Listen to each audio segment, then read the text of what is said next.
तो गाइस कैसे हो आप लोग। तो स्वैलो स्टार 2 के नेक्स्ट इन नोवेल की चैप्टर नंबर 360 में आप सभी का स्वागत है। तो चलो शुरू करते हैं।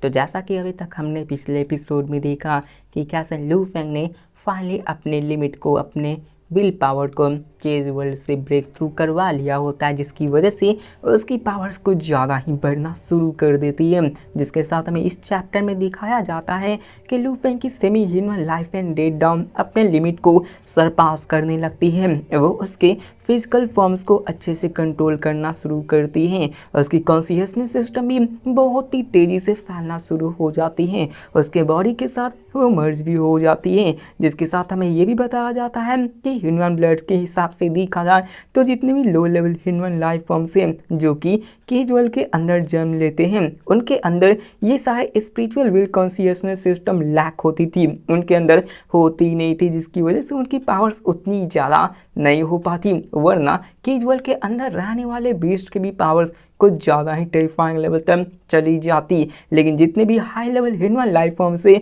सिर्फ उनके पास ही ऐसे फिजिकली प्रोसेस सिस्टम मौजूद होते हैं जिसको कि लू फेंग ने स्टडी की होती है। और ये सिस्टम बहुत ज़्यादा कॉम्प्लेक्स होता है, यहाँ तक कि कई सारे high level human blood lines में भी ये काफ़ी मुश्किल से मिला करता था।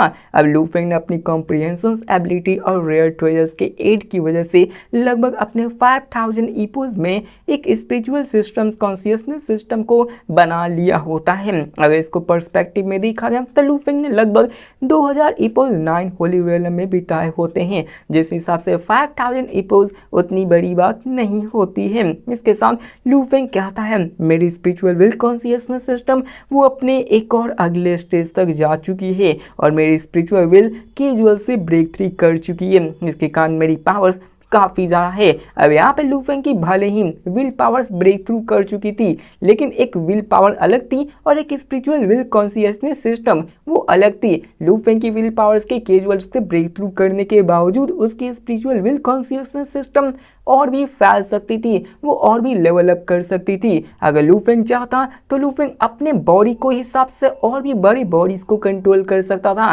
लू फेंग की लिमिट और भी बढ़ चुकी होती है, बस उसे अपनी स्पिरिचुअल विल कॉन्शियसनेस सिस्टम को बढ़ाने की ज़रूरत है, क्योंकि जितनी बड़ी बॉडी होती जाएगी उतनी ही आपकी डिमांड बढ़ती भी जाएगी। लू फेंग ये अच्छे से समझता था।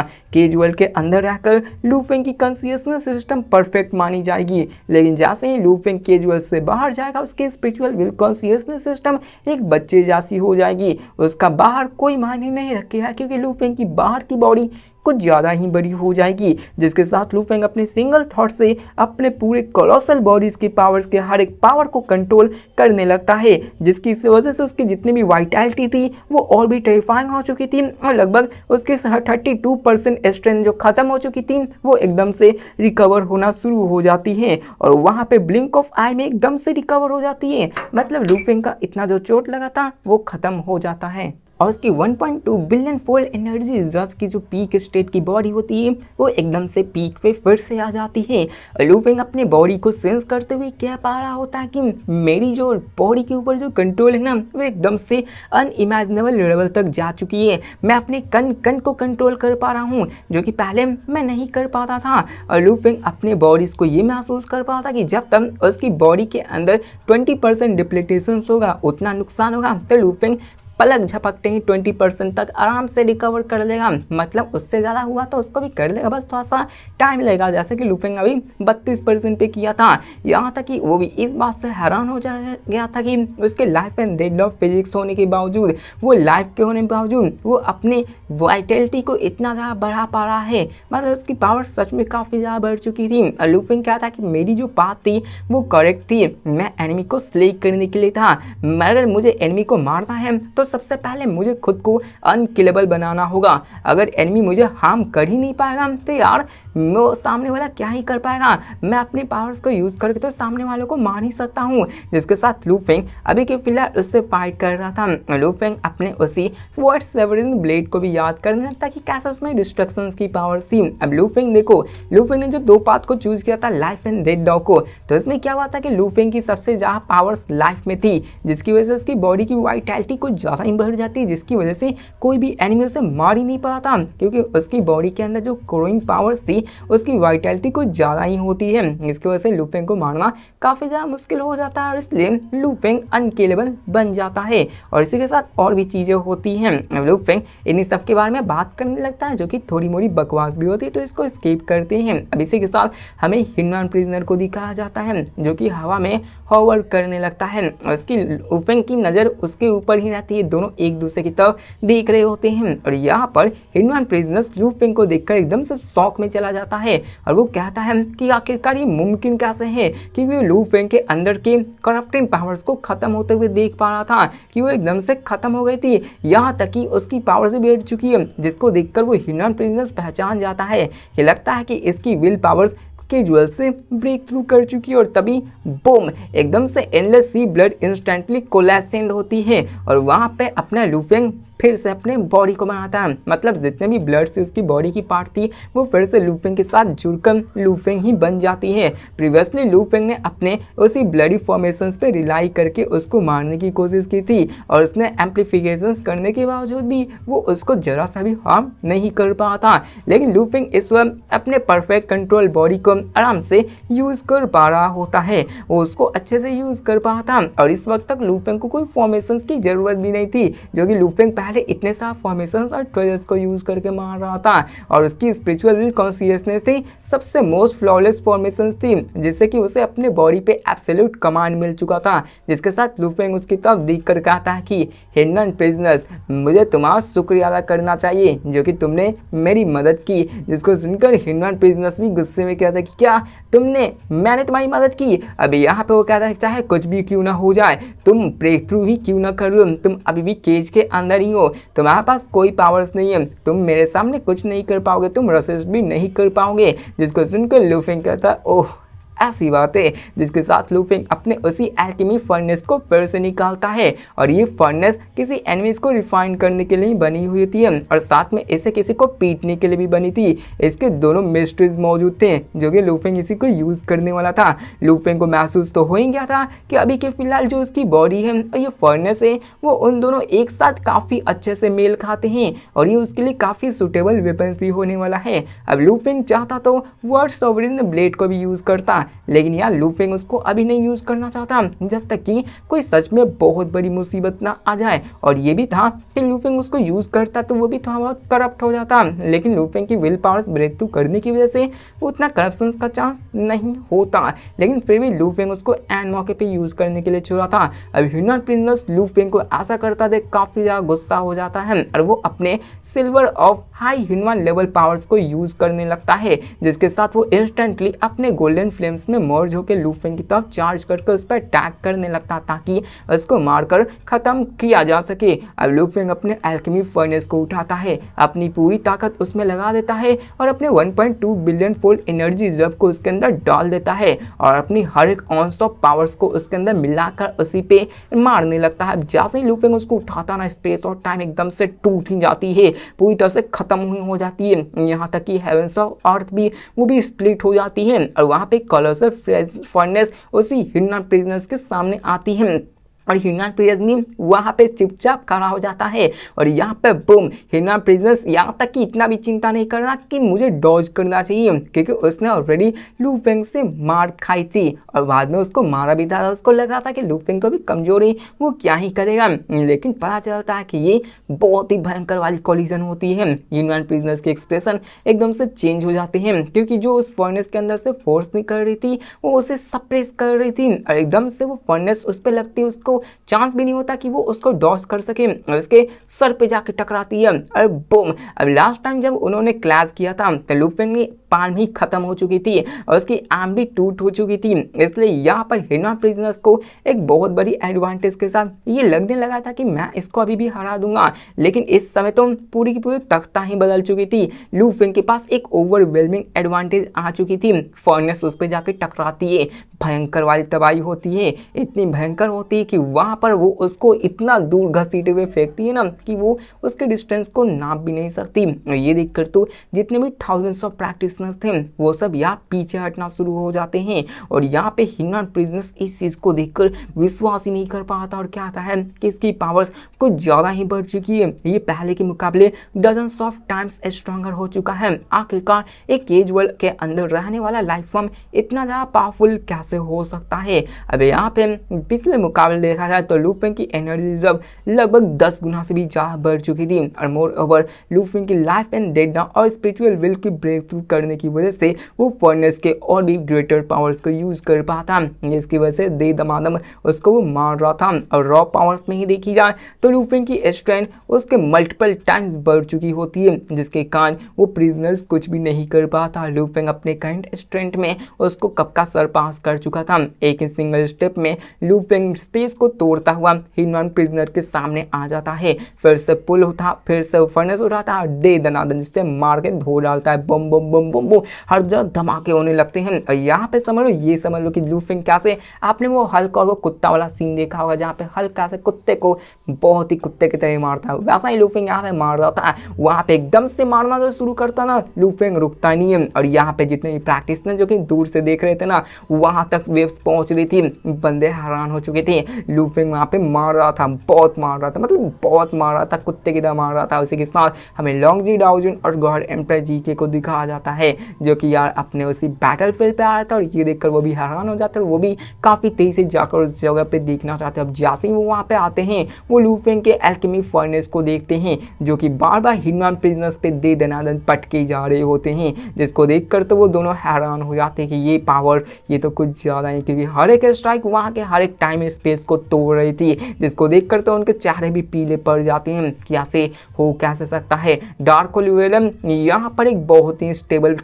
स्पेस एंड टाइम से बनी हुई है, लेकिन लू फेंग की हर एक स्ट्राइक इतनी पावरफुल थी कि वहाँ पे वो रूल ही वॉयलेट कर रहा था। गॉड एम्पर जी के भी यार कुछ भी नहीं कर पाता। वो लॉन्ग जू जाउनजिन से पूछता है कि क्या गॉड एम्पर लू फेंग सच में एक high level human life form बन चुका है, मुझे ऐसा लग रहा है कि अगर उसने मुझे छुआ भी तो मैं ख़त्म हो जाऊंगा। तो लॉन्ग जी डाउजन वो भी यार घबराते हुए कहा था कि मैं भी नहीं जानता हूँ। जिसके साथ यहाँ पे ये सभी चीज़ें चल रही होती हैं और हमें ऊपर वाले जगह में उन दोनों बंदों को दिखाया जाता है जो कि इस नज़ारे को देख रहे होते हैं। और वहाँ पर रेड वुमेन कहती है कि ये ह्यूमन प्रिजनर्स तो फाइट भी नहीं कर पा रहा है, ये मौत तक पीटा जा रहा है। एक हाई लेवल एक लाइफ फॉर्म जो कि केज वर्ल्ड के अंदर ही मौजूद है, वो एक high level human life forms को मारने में कैपेबल है, जो कि एक sliver of high level human powers को भी विल्ड करता है। ऐसा पहली दफ़ा है, मैंने अगर इसको अपनी आंखों से नहीं देखा होता तो मैं कभी भी इसको बिलीव नहीं करता।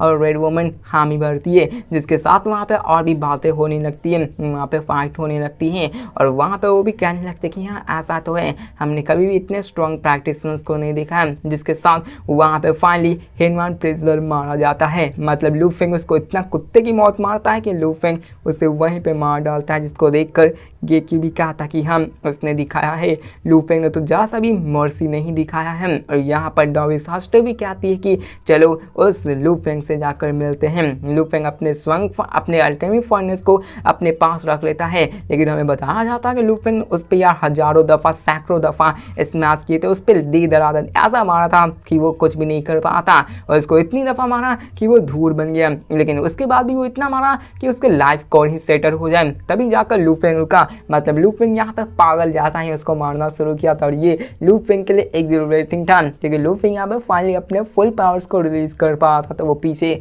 हटेगा ही क्यों। जिसके साथ लू फेंग अपने एक कैथार्सिस सेंस को महसूस कर पा था। उसका कोई भी इंटेंशन नहीं था कि वो ह्यूमन प्रिजनर्स को जिंदा पकड़े, क्योंकि यार ये high level human blood lines उसको आसानी से मिल जाते थे और इन प्रिजनर्स को तो वो यार छोड़ना भी नहीं चाहता था। मार डाला उसके बाद तो इसकी बॉडी तो मेरे पास ही रहेगी। और लू फेंग के लिए सबसे बड़ा एनिमी यही होता है, इसलिए इनको यार तड़पाने से अच्छा है सिंपली मार डालो। उतना लू फेंग के पास टाइम भी नहीं था और यहाँ पे वो इतना करते हैं, जिसके साथ हमें दिखाया जाता है कि यार उतने बहुत सारे हजारों की तादाद में प्रैक्टिशनर्स लू फेंग को देख रहे थे, लेकिन लू फेंग को भनक भी नहीं थे कि वो सब उसको देख भी रहे थे। बस लू फेंग अपने मगन था उसको पीटने में। और साथ में हमें लॉन्ग जी डाउजन और गॉड एम्पर पे जीको को भी दिखाया जाता है जो कि इन सब चीज़ों को देख रहे होते हैं। फिर लू फेंग अपने सर को उठाता है और चारों तरफ देखने लगता है, जिसके साथ उसकी नज़र लॉन्गजी डाओजन और गॉड एम्पर जीके पे जाती है और वो स्माइल करने लगता है। अब लॉन्गजी डाओजन और गॉड एम्पर जीके भी लू फेंग के पास जाते हैं और कहते हैं ब्रदर लू फेंग, अब यहाँ पे उन्हें नहीं पता था कि लू फेंग किस स्टेट में है,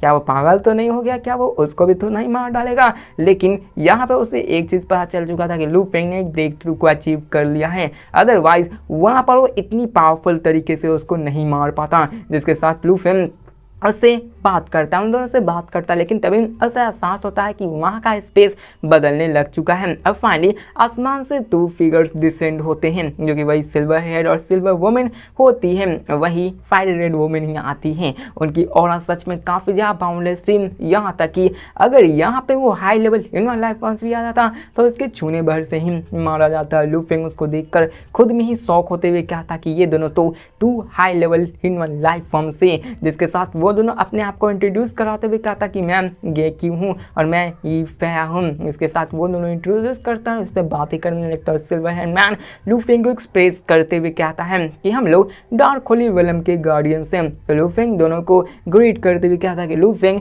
दोनों गार्डियंस को ग्रीट करता है। जिसके साथ वो वुमेन कहते हैं कि हम तुम्हें काफ़ी लंबे अरसे से देखते आए, तुमको फॉलो करते हुए आए हैं और आज फाइनली तुमने अपने आप को semi human life and death डॉ में ब्रेक थ्रू करवा दिया है। और सिल्वर हैंड मैन भी लू फेंग को कॉन्ग्रेचुलेशंस करने लगता है। लू फेंग सरप्राइज हो जाता है कि इन दोनों गार्डियंस को मेरे लाइफ एंड डेथ डॉ की कल्टिवेशंस के बारे में पता है। तो यहाँ पे सिल्वर मैन भी कहता है कि हाँ, अब यहाँ पे वो लीफिया उससे कहती है कि जब तुमने लास्ट टाइम मेगजू और बाकी से फाइट की थी तो हमने और इस लेडी ने तुम्हारे बारे में लॉर्ड को बताया था। लॉर्ड पर्सनली तुम्हें देखने के लिए आए थे, लेकिन उस वक्त तुम्हारी लाइफ एंड डाउ डेथ लेकिन उस वक्त तुम्हारी लाइफ डेथ डाउ उतनी नहीं थी, वो इनकम्प्लीट थी, जिसके कारण तुम अभी असेसंस के लिए रेडी नहीं थे, इसलिए यहाँ पर तुम्हें नहीं बुलाया गया। तो लू फेंग भी इस बात को समझ जाता है कि इसलिए तो वो इनविंसिबल वेलम के स्ट्रेंथ पाने के बावजूद भी समन नहीं किया गया था और यहाँ पे लॉर्ड को उनकी कंडीशंस होती है कि कैसे तुम्हें समन किया जाएगा। इसके साथ लू फेंग इंक्वायर करता है कि लॉर्ड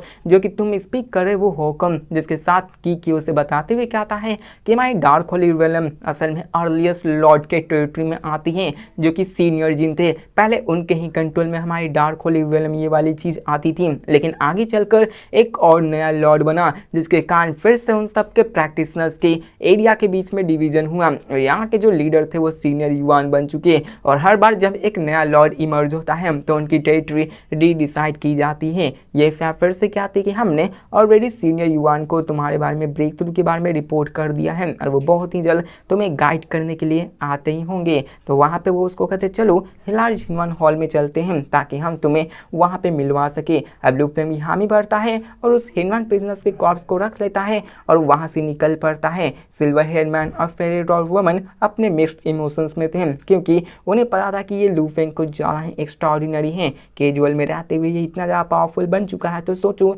जब वो केजुअल से ब्रेक थ्रू करेगा तो वो अनडाउटली बहुत ज़्यादा स्ट्रॉन्गर बन जाएगा। अब लू फेंग को वो दोनों गार्डियंस एस्कॉर्ट करते हैं और एक ही झटके में लार्ज ह्यूमन हॉल तक ले जाते हैं। वहाँ पर वो लू फेंग को बहुत ही अच्छा खाना और बहुत ही एटीट्यूड नहीं मतलब हम्बल एटीट्यूड के साथ उसको बात करते हैं। लू फेंग को अपने इक्वल ही ट्रीट कर रहे होते हैं। इसी के साथ गेक्यू स्माइल करते हुए कहता है कि सिंस जबकि फेलो डाइस्ट लू फेंग डार्क होली वेलम में आ चुके तब से हमने तुमको ऑब्जर्व करता आया है और वहाँ पर हमने ये भी पाया कि यार तुम काफ़ी ज़्यादा पावरफुल हो, लेकिन तुम्हें ब्रेक थ्रू भी चाहिए, जिसकी वजह से हमने तुम्हारे ब्रेक थ्रू के लिए एक ह्यूमन प्रिजनर्स को भी निकाला ताकि तुम ब्रेक थ्रू कर सको। तो लू फेंग ये जानकर हैरान हो जाता है, उन दोनों का शुक्रिया अदा करता हुआ कि क्या आप ही दोनों ने उस ह्यूमन प्रिजनर्स को निकाला, लगता है कि आप दोनों मुझे मदद की थी, पता नहीं मैं आपकी मदद के बिना कितना लंबा मुझे अरसा लग जाता ब्रेक थ्रू करने के लिए। तो वो लेडी भी कहती है कि लू फेंग आपके कॉम्प्रिहेंशंस और पोटेंशियल्स काफ़ी ज़्यादा हैं,